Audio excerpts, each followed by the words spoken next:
Hello, ഇന്ന് independence day ആയതുകൊണ്ട് രാവിലെ ഇതേ ഞങ്ങൾ സ്കൂളിലേക്ക് എത്തി കേട്ടോ. കുട്ടിക്ക് പാട്ടും ഡാൻസും ഒക്കെ ഉണ്ട് കേട്ടോ. അങ്ങനെ അതേ രാവിലെ തന്നെ ഞങ്ങൾ എത്തി. കുറച്ച് പ്രാക്ടീസൊക്കെ ഉണ്ടായിരുന്നു കേട്ടോ അവർക്ക്. അതുകൊണ്ട് ഞങ്ങൾ നേരത്തെ എത്തി. ഇതേ കുട്ടികളെല്ലാം വരുന്നതേ ഉണ്ടായിരുന്നുള്ളൂ കേട്ടോ. കുട്ടിയുടെ ഫ്രണ്ട്സാണ് കേട്ടോ ഇവരൊക്കെ. അപ്പോൾ ഇവരെല്ലാവരുമായിട്ട് ഇതേ വർത്താനമൊക്കെ പറഞ്ഞ് നിൽക്കുകയാണ്. ഇതിൻ്റെ ഇടയ്ക്ക് നമ്മുടെ ഗാന്ധിജി അപ്പൂപ്പനൊക്കെ ഇതേ നോക്കി ഭാരത് മാത ഉണ്ടായിരുന്നു. അങ്ങനെ അതേ കൊടി ഉയർത്താൻ പോവുകയാണ് കേട്ടോ. അങ്ങനെ ദേ LKG UKG കുട്ടികളെയൊക്കെ ദേ വരിയായിട്ട് കൊണ്ടുപോയി നിർത്തിയാണ്. അങ്ങനെ ദേ പതാക ഉയർത്തുന്നതിന് മുമ്പായിട്ട് വലിയ കുട്ടികളുടെ ഒരു പരേഡ് ഉണ്ടായിരുന്നു കേട്ടോ. പരേഡ് കഴിഞ്ഞ് അവർ ദേ സല്യൂട്ടൊക്കെ ചെയ്തു. കുഞ്ഞു മക്കളും ബാക്കിയുള്ള കുട്ടികളും ടീച്ചേഴ്സും എല്ലാവരും കൊടിമരത്തിൻ്റെ 4 ചുറ്റും ഇങ്ങനെ നിൽക്കുകയാണേ. അതിനുശേഷം പരേഡ് കഴിഞ്ഞപ്പോഴത്തേക്കും പതാക ഉയർത്തി കേട്ടോ. പതാകയൊക്കെ ഉയർത്തി എല്ലാവരും പതാകയ്ക്ക് സല്യൂട്ടൊക്കെ ചെയ്തു കേട്ടോ, കുഞ്ഞു മക്കളെല്ലാവരും.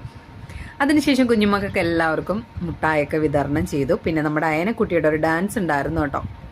ആൾ പേടിച്ചാണ് കേട്ടോ സ്കൂളിലേക്ക് വന്നത്, എനിക്ക് സ്റ്റെപ്പ് തെറ്റു എന്നൊക്കെ പറഞ്ഞിട്ട്. പക്ഷേ നല്ല അടിപൊളിയായിട്ട് നമ്മുടെ അയനക്കുട്ടി ഡാൻസൊക്കെ കളിച്ചു കേട്ടോ. പിന്നെ വലിയ കുട്ടികളുടെ ഡാൻസും കൂടി ഉണ്ടായിരുന്നു കേട്ടോ.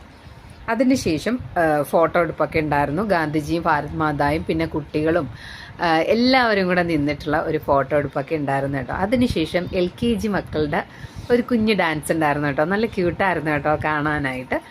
അപ്പോൾ ഇൻഡിപെൻഡൻസ് ഡേയുടെ ഡാൻസും കാര്യങ്ങളൊക്കെ അതേ കഴിഞ്ഞു കേട്ടോ. പുറത്തായിരുന്നു എല്ലാം ഉണ്ടായിരുന്നത്. ഇനി ഇത് നമ്മുടെ അകത്ത് കുട്ടികളുടെ പാട്ടും കാര്യങ്ങളൊക്കെയാണ് കേട്ടോ. അങ്ങനെ കുട്ടികളെല്ലാവരും അകത്തേക്ക് പോയി. അപ്പോൾ ഇൻഡിപെൻഡൻസ് ഡേയുടെ വിശേഷങ്ങൾ ഇത്രയേ ഉള്ളൂ കേട്ടോ. അപ്പോൾ വീഡിയോ ഇഷ്ടപ്പെടുകയാണെങ്കിൽ ലൈക്ക് ചെയ്യാനും ഷെയർ ചെയ്യാനും കൂടാതെ സബ്സ്ക്രൈബ് ചെയ്യാനും മറക്കുകയും ചെയ്യരുത് കേട്ടോ. അപ്പോൾ ഇതുപോലുള്ള പുത്തൻ വീഡിയോസുമായിട്ട് ഉമ്മിമോളും വരുന്നതായിരിക്കും. അപ്പം മറ്റൊരു വീഡിയോയിൽ ഞങ്ങൾ വരാം. അതുവരെ ബൈ.